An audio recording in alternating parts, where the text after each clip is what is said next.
Hello प्यारे दोस्तों, कैसे हैं आप लोग। आशा करते हैं आप लोग बहुत अच्छे होंगे और आप सबों की पढ़ाई भी बहुत अच्छी चल रही होगी। आज की इस क्लास में हम क्लास 10th ज्योग्राफी का चैप्टर 1 का टोटल ऑब्जेक्टिव क्वेश्चन कराने वाले हैं। आज की इस क्लास को देखने के बाद आप लोगों का एग्जाम में एक भी ऑब्जेक्टिव क्वेश्चन नहीं छूटेगा।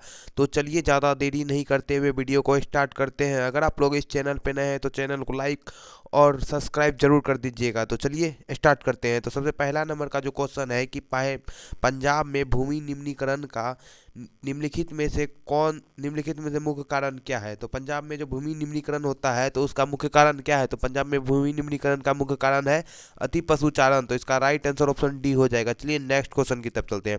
नेक्स्ट क्वेश्चन जो है कि किस खनिज को उद्योगों की जननी माना जाता है। तो उद्योगों की जननी जो होता है वो लोहा को माना जाता है। तो इसका राइट आंसर ऑप्शन सी हो जाएगा।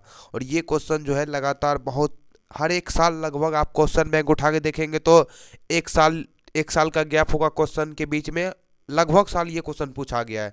चलिए नेक्स्ट क्वेश्चन की तरफ चलते हैं। नेक्स्ट क्वेश्चन है मेढक के प्रजनन को नष्ट करने वाला रसायन कौन सा होता है। तो मेढक के प्रजनन को जो नष्ट करता है उस रसायन को एड्रीन कहा जाता है। मेढक को प्रजनन को नष्ट करने वाला रसायन को एड्रीन कहा जाता है। तो इसका राइट आंसर ऑप्शन सी हो जाएगा। और ये क्वेश्चन भी इंपॉर्टेंट है तो आप लोग इसे इंपॉर्टेंट मार्क कर लीजिएगा इस क्वेश्चन को भी। चलिए नेक्स्ट क्वेश्चन की तरफ चलते हैं। नेक्स्ट क्वेश्चन है 4 नंबर का क्वेश्चन है कि 4 नंबर का क्वेश्चन है कि मरुस्थलीय मृदा किस मरुस्थलीय मृदा का विस्तार निम्नलिखित में से कहाँ है। तो मरुस्थलीय मृदा का जो विस्तार है वो राजस्थान में है। तो इसका राइट आंसर ऑप्शन बी हो जाएगा। चलिए नेक्स्ट क्वेश्चन की तरफ चलते हैं। नेक्स्ट क्वेश्चन है कि सोपानी कृषि जो है सोपानी कृषि किस राज्य में प्रचलित है। तो सोपानी कृषि जो है वो उत्तराखंड में सबसे ज़्यादा प्रचलित है। तो इसका राइट आंसर ऑप्शन डी हो जाएगा। चलिए नेक्स्ट क्वेश्चन की तरफ चलते हैं। नेक्स्ट क्वेश्चन है कि कोयला जो है वो किस प्रकार का संसाधन है। तो कोयला जो है कोयला को जलाने के बाद क्या वो पुनः फिर से उसी फॉर्म में आ सकता है। नहीं। तो इसलिए कोयला जो होता है वो अनवीकरणीय संसाधन होता है। तो इसका राइट आंसर ऑप्शन ए हो जाएगा। चलिए नेक्स्ट क्वेश्चन की तरफ चलते हैं।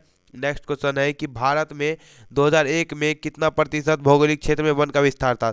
तो भारत में 2001 में जो था वो 90.27% भौगोलिक क्षेत्र में वन का विस्तार था। तो इसका राइट आंसर ऑप्शन बी हो जाएगा। चलिए नेक्स्ट क्वेश्चन की तरफ चलते हैं। नेक्स्ट क्वेश्चन है कि प्राणियों के शरीर में कितना प्रतिशत जल की मात्रा निहित होती है। तो प्राणियों के शरीर में जो होती है वो 65% जल की मात्रा निहित होती है। तो इसका राइट आंसर ऑप्शन सी हो जाएगा। चलिए नेक्स्ट क्वेश्चन की तरफ चलते हैं। नेक्स्ट क्वेश्चन है कि वृहद क्षेत्र में जल की उपस्थिति के कारण पृथ्वी को कहते हैं। तो वृहद क्षेत्र में जो होता है वो जल की उपस्थिति के कारण पृथ्वी को नीला ग्रह कहा जाता है। तो इसका राइट आंसर ऑप्शन बी हो जाएगा। चलिए नेक्स्ट क्वेश्चन की तरफ चलते हैं। नेक्स्ट क्वेश्चन है कि काली मृदा का दूसरा नाम क्या है। तो काली मृदा का जो दूसरा नाम है वो रेगुड़ मृदा है। तो इसका राइट आंसर ऑप्शन बी हो जाएगा।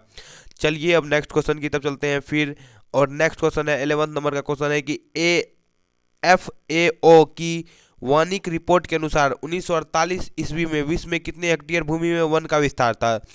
तो FAO की वार्षिक रिपोर्ट के अनुसार जो है 1948 में जो है वो 4 अरब हेक्टेयर भूमि में जो है वन का विस्तार था। तो इसका राइट आंसर जो हो जाएगा वो आप लोगों के अनुसार से ऑप्शन बी हो जाएगा।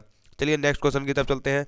नेक्स्ट क्वेश्चन जो है 12 नंबर का क्वेश्चन है कि संविधान की धारा 21 का संबंध है। तो संविधान की धारा 21 का संबंध किससे है। तो संविधान की धारा 21 का संबंध है अन्य जीवों तथा प्राकृतिक संसाधनों के संरक्षण से। तो इसका राइट आंसर ऑप्शन ए हो जाएगा।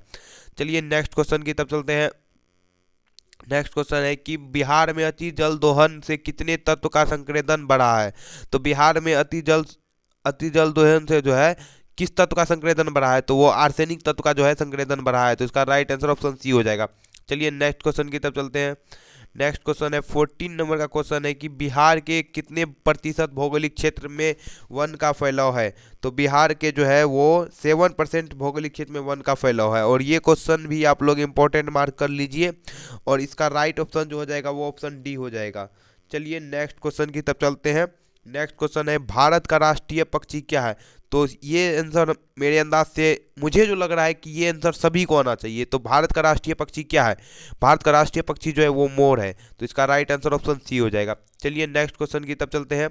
नेक्स्ट क्वेश्चन है कि निम्न में से कौन सा जानवर केवल भारत में ही पाया जाता है। तो कौन सा जानवर है जो केवल भारत में ही पाया जाता है। तो वो घड़ियाल जो होता है वो घड़ियाल वो केवल भारत में ही पाया जाता है। तो इसका राइट आंसर ऑप्शन ए हो जाएगा। चलिए नेक्स्ट क्वेश्चन की तरफ चलते हैं। नेक्स्ट क्वेश्चन है 17 नंबर का क्वेश्चन है कि प्राकृतिक प्राकृतिक गैस जो है प्राकृतिक गैस जो है, प्राकृतिक गैस किस खनिज के साथ पाया जाता है? तो प्राकृतिक गैस जो होता है वो पेट्रोलियम के साथ पाया जाता है, तो इसका राइट आंसर ऑप्शन बी हो जाएगा। चलिए नेक्स्ट क्वेश्चन की तरफ चलते हैं। नेक्स्ट क्वेश्चन है कि 80 नंबर का क्वेश्चन है कि संसाधन, किसका कथन है कि संसाधन होते नहीं बनते हैं? तो ये कथन है जिम्मरमैन का। संसाधन होते नहीं बनते, ये कथन किसका है? तो जिम्मरमैन का। आप लोग इसे जरूर से जरूर याद रखिएगा। चलिए अब नेक्स्ट क्वेश्चन की तरफ चलते हैं फिर 19 नंबर का क्वेश्चन है कि सर्वोत्तम कोयला का प्रकार कौन सा है? तो सर्वोत्तम कोयला का जो प्रकार होता है वो एंट्रासाइट होता है, तो इसका राइट आंसर ऑप्शन ए हो जाएगा। चलिए फिर नेक्स्ट क्वेश्चन की तरफ चलते हैं। नेक्स्ट क्वेश्चन है 20 नंबर का क्वेश्चन है कि भारत में सर्वाधिक क्षेत्र पर किस मिट्टी का विस्तार है? तो भारत पर जो सर्वाधिक क्षेत्र पर है, सबसे ज्यादा जलोढ़ मिट्टी का विस्तार है, तो इसका राइट आंसर ऑप्शन ए हो जाएगा। चलिए अब नेक्स्ट क्वेश्चन की तरफ चलते हैं। नेक्स्ट क्वेश्चन है 21 नंबर का क्वेश्चन है कि तारापुर परमाणु ऊर्जा केंद्र किस राज्य में है? तो तारापुर परमाणु ऊर्जा केंद्र है वो महाराष्ट्र में है, तो इसका राइट आंसर ऑप्शन सी हो जाएगा। चलिए नेक्स्ट क्वेश्चन की तरफ चलते हैं। नेक्स्ट क्वेश्चन है कि भारत के किस राज्य में सौर ऊर्जा के विकास की सर्वाधिक संभावना है? तो भारत के सौर ऊर्जा की संभावना सबसे ज्यादा किस राज्य में है? सबसे ज्यादा गर्मी कहाँ पड़ती है? तो राजस्थान। तो सबसे ज्यादा जो है, क्योंकि वो थार मरुस्थल है, इसलिए सबसे ज्यादा सौर ऊर्जा का जो विकास है की संभावना जो है वो सबसे ज्यादा राजस्थान में होगा, तो इसका राइट आंसर ऑप्शन सी हो जाएगा। चलिए फिर नेक्स्ट क्वेश्चन की तरफ चलते हैं। नेक्स्ट क्वेश्चन है कि यूरेनियम का प्रमुख उत्पादक स्थल है? तो यूरेनियम का प्रमुख उत्पादक स्थल जो है वो जादूगोड़ा में है, तो इसका राइट आंसर ऑप्शन डी हो जाएगा। चलिए नेक्स्ट क्वेश्चन की तरफ चलते हैं। नेक्स्ट क्वेश्चन है 24 नंबर का क्वेश्चन है कि निम्न प्राकृतिक संपदाओं में किसका भंडार सीमित है? तो सबसे भंडार किसका सीमित है? सौर ऊर्जा का भंडार क्या सीमित है? नहीं। मिट्टी का भंडार क्या सीमित है? नहीं। हवा का भंडार क्या सीमित है? नहीं। कोयला। तो इसका राइट आंसर क्या हो जाएगा? कोयला, क्योंकि कोयला का भंडार जो है वो सीमित है, क्योंकि एक बार कोयला जलने के बाद पुनः फिर से कोयला नहीं बनता है, वो राख बन जाता है, तो इसका राइट आंसर क्या हो जाएगा? ऑप्शन ए हो जाएगा। चलिए नेक्स्ट क्वेश्चन की तरफ चलते हैं। नेक्स्ट क्वेश्चन है 25 नंबर का क्वेश्चन है कि सीमेंट उद्योग का सबसे प्रमुख कच्चा माल क्या है? तो सीमेंट उद्योग का सबसे प्रमुख कच्चा माल जो होता है वो चूना पत्थर होता है, तो इसका राइट आंसर ऑप्शन ए हो जाएगा। चलिए नेक्स्ट क्वेश्चन की तरफ चलते हैं। नेक्स्ट क्वेश्चन जो है 26 नंबर का क्वेश्चन है कि अल्युमिनियम बनाने के लिए किस खनिज की आवश्यकता पड़ती है? तो अल्युमिनियम बनाने के लिए जो होता है वो बॉक्साइट की आवश्यकता पड़ती है, तो इसका राइट आंसर ऑप्शन डी हो जाएगा। चलिए अब नेक्स्ट क्वेश्चन की तरफ चलते हैं। नेक्स्ट क्वेश्चन है कि 1 टन इस्पात बनाने में कितना मैग्नीज का उपयोग होता है? तो 1 टन इस्पात बनाने में जो है वो 10 किलोग्राम मैग्नीज का उपयोग होता है, तो इसका राइट आंसर ऑप्शन बी हो जाएगा। चलिए फिर नेक्स्ट क्वेश्चन की तरफ चलते हैं। नेक्स्ट क्वेश्चन है 28 नंबर का क्वेश्चन है कि कौन भारत का सबसे बड़ा लौह उत्पादक राज्य है? तो भारत का सबसे बड़ा लौह उत्पादक राज्य कौन सा है? तो कर्नाटक जो है वो भारत का सबसे बड़ा लौह उत्पादक राज्य है, तो इसका राइट आंसर ऑप्शन ए हो जाएगा। चलिए नेक्स्ट क्वेश्चन की तरफ चलते हैं। नेक्स्ट क्वेश्चन है 29 नंबर का क्वेश्चन है कि सौर ऊर्जा निम्नलिखित में से कौन सा संसाधन है? तो सौर ऊर्जा जो है वो पुनः पूर्ति योग्य संसाधन है, तो इसका राइट आंसर ऑप्शन बी हो जाएगा। चलिए नेक्स्ट क्वेश्चन की तरफ चलते हैं। नेक्स्ट क्वेश्चन है कि भारत का जो है 13 का क्वेश्चन है, भारत का पहला परमाणु ऊर्जा स्टेशन कहाँ स्थापित हुआ? तो भारत का पहला परमाणु ऊर्जा स्थल जो है वो तारापुर में स्थापित हुआ था, तो इसका राइट आंसर ऑप्शन डी हो जाएगा। चलिए नेक्स्ट क्वेश्चन की तरफ चलते हैं। नेक्स्ट क्वेश्चन जो है 31 नंबर का क्वेश्चन है कि किस राज्य में खनिज तेल का विशाल भंडार है? तो खनिज तेल का विशाल भंडार जो है वो असम में है, तो इसका राइट आंसर ऑप्शन ए हो जाएगा। चलिए नेक्स्ट क्वेश्चन की तरफ चलते हैं। नेक्स्ट क्वेश्चन जो है तो 32 नंबर का क्वेश्चन है कि किसने देश के बांधों को भारत का मंदिर कहा था? तो भारत का मंदिर बांधों को किसने कहा था? तो वो थे जवाहरलाल नेहरू जो थे, उसी ने कहा था कि बांध जो है वो हमारे देश का मंदिर है, तो इसका राइट आंसर ऑप्शन बी हो जाएगा। चलिए नेक्स्ट क्वेश्चन की तरफ चलते हैं। नेक्स्ट क्वेश्चन है कि वन संरक्षण एवं प्रबंधन की दृष्टि से वनों को कितने भागों में बांटा गया? तो वन संरक्षण एवं प्रबंधन की दृष्टि से वनों को 3 भागों में बांटा गया, तो इसका राइट आंसर ऑप्शन बी हो जाएगा। चलिए नेक्स्ट क्वेश्चन की तरफ चलते हैं। नेक्स्ट क्वेश्चन है 34 नंबर का क्वेश्चन है कि समुद्री क्षेत्र में राजनीतिक सीमा के कितने किलोमीटर तक राष्ट्रीय संपादन निहित होता है? तो समुद्री क्षेत्र में जो है वो कितने किलोमीटर क्षेत्र तक जो है राष्ट्रीय संपादन निहित होता है? तो वो 90.2 किलोमीटर क्षेत्र तक ये होता है, तो इसका राइट आंसर ऑप्शन डी हो जाएगा। चलिए नेक्स्ट क्वेश्चन की तरफ चलते हैं। नेक्स्ट क्वेश्चन जो है 35 नंबर का क्वेश्चन है कि लो अयस्क जो है वो किस प्रकार का संसाधन है? तो लो अयस्क जो है वो अनवीकरणीय संसाधन है, तो इसका राइट आंसर ऑप्शन डी हो जाएगा। चलिए नेक्स्ट क्वेश्चन की तरफ चलते हैं। नेक्स्ट क्वेश्चन है 36 नंबर का क्वेश्चन है कि तटरेखा से कितने किलोमीटर तक का क्षेत्र तक का क्षेत्र सीमा अपवर्जक आर्थिक क्षेत्र कहलाता है। तो ये जो है 200 किलोमीटर तक का जो क्षेत्र होता है वो अपवर्जक आर्थिक क्षेत्र कहलाता है। तो इसका राइट आंसर हो जाएगा ऑप्शन बी। चलिए नेक्स्ट क्वेश्चन की तरफ चलते हैं। नेक्स्ट क्वेश्चन है कि डाकुओं की अर्थव्यवस्था का संबंध क्या है। तो डाकुओं की अर्थव्यवस्था से संबंध है कि संसाधनों के अनुज्ञत विदोहन से। तो इसका राइट आंसर ऑप्शन बी हो जाएगा।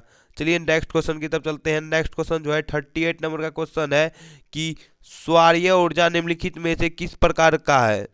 सौर्य ऊर्जा जो है निम्नलिखित में से किस प्रकार का संसाधन है। तो सौर्य ऊर्जा जो है वो पुनः पूर्ति योग संसाधन है। तो इसका राइट आंसर ऑप्शन नहीं हो जाएगा। चलिए फिर नेक्स्ट क्वेश्चन की तरफ चलते हैं। नेक्स्ट क्वेश्चन जो है कि 39 नंबर का क्वेश्चन, इनमें से किस राज्य में काली मृदा पाई जाती है। तो काली मृदा जो है वो गुजरात में पाई जाती है। तो इसका राइट आंसर ऑप्शन बी हो जाएगा। चलिए नेक्स्ट क्वेश्चन की तरफ चलते हैं। काली मृदा में जो है वो कौन सा फसल सबसे ज़्यादा होता है। तो काली मृदा में जो है सबसे ज़्यादा कपास का खेती काली मृदा में सबसे ज़्यादा अधिक होता है। तो इसलिए शायद आप लोग जानते होंगे कि गुजरात साइड जो है कपास सबसे ज़्यादा किस गुजरात में जो है बहुत ज़्यादा कपास की खेती की जाती है। तो चलिए नेक्स्ट क्वेश्चन की तरफ चलते हैं। नेक्स्ट क्वेश्चन है 41 नंबर का क्वेश्चन है कि डक्कन ट्रेड का निर्माण कैसे हुआ। तो डक्कन ट्रेड का जो निर्माण है वो लावा के प्रभाव से हुआ था। तो इसका राइट आंसर ऑप्शन ए हो जाएगा। चलिए नेक्स्ट क्वेश्चन की तरफ चलते हैं। नेक्स्ट क्वेश्चन है 42 नंबर का क्वेश्चन है कि हमारे देश का कुल क्षेत्रफल कितना है। तो हमारे देश का जो कुल क्षेत्रफल है वो है 32.8 करोड़ हेक्टेयर। तो इसका राइट आंसर ऑप्शन सी हो जाएगा। चलिए नेक्स्ट क्वेश्चन की तरफ चलते हैं। नेक्स्ट क्वेश्चन कहता है कि आयु के आधार पर जलोढ़ मृदा को कितने भागों में बांटा गया। तो आयु के आधार पर जो है जलोढ़ मृदा को वो 2 भागों में बांटा गया। तो इसका राइट आंसर ऑप्शन ए हो जाएगा। चलिए फिर अब नेक्स्ट क्वेश्चन की तरफ चलते हैं। नेक्स्ट क्वेश्चन है कि लक्ष्मी सागर झील कितने राज्यों में स्थित है। तो लक्ष्मी सागर झील जो है वो बिहार में स्थित है। किस राज्य में स्थित है। तो वो बिहार, यहाँ पे बिहार लिख दिया है। तो इसका राइट आंसर ऑप्शन बिहार होगा, बिहार। तो इसका राइट आंसर ऑप्शन सी हो जाएगा। चलिए नेक्स्ट क्वेश्चन की तरफ चलते हैं। नेक्स्ट क्वेश्चन है 45 नंबर का क्वेश्चन है कि निम्नलिखित में से कौन लवणीय झील है। तो लवणीय झील जो है वो सांभर जो है ये लवणीय झील है। तो इसका राइट आंसर ऑप्शन सी हो जाएगा। चलिए नेक्स्ट क्वेश्चन की तरफ चलते हैं। तो नेक्स्ट क्वेश्चन है कि गंगा नदी पर गांधी सेतु किस शहर के निकट अवस्थित है। तो गंगा नदी पर जो गांधी सेतु है वो है पटना के निकट। ये क्वेश्चन तो सभी जानते होंगे। तो इसका राइट आंसर ऑप्शन सी हो जाएगा। चलिए नेक्स्ट क्वेश्चन की तरफ चलते हैं। नेक्स्ट क्वेश्चन है कि कौन सी नदी भ्रंश घाटी से होकर बहती है। तो कौन सी नदी है जो भ्रंश घाटी से होकर बहती है। तो वह तापी नदी जो है वो भ्रंश घाटी से होकर बहती है। तो इसका राइट आंसर ऑप्शन सी हो जाएगा। चलिए नेक्स्ट क्वेश्चन की तरफ चलते हैं। नेक्स्ट क्वेश्चन है कि कौन सी नदी प्रायद्वीपीय भारत की सबसे लंबी नदी है। तो प्रायद्वीपीय भारत की जो सबसे लंबी नदी है वो गोदावरी है। तो इसका राइट आंसर ऑप्शन बी हो जाएगा। चलिए नेक्स्ट क्वेश्चन की तरफ चलते हैं। नेक्स्ट क्वेश्चन है कि सिन्धु जल समझौता कब हुआ था। तो सिन्धु जल समझौता जो है वो 1960 ईस्वी में हुआ था। तो इसका राइट आंसर ऑप्शन सी हो जाएगा। चलिए नेक्स्ट क्वेश्चन की तरफ चलते हैं। नेक्स्ट क्वेश्चन है कि संगोपा जो है वो किस किस नदी का उपनाम है। तो संगोपा जो है वो ब्रह्मपुत्र का उपनाम है संगोपा। तो इसका राइट आंसर ऑप्शन बी हो जाएगा। आप लोग कमेंट करके जरूर बताइएगा कि आप लोगों को ये वीडियो कैसा लगा। अगर वीडियो पसंद आता है तो वीडियो को लाइक और चैनल को सब्सक्राइब कर लीजिए कीजिए, ताकि इसी तरह का वीडियो हम चैनल पे अपलोड करते रहते हैं, ताकि आप लोगों को तक पहले पहुंच सके वीडियो। तो चलिए फिर मिलते हैं नेक्स्ट वीडियो में।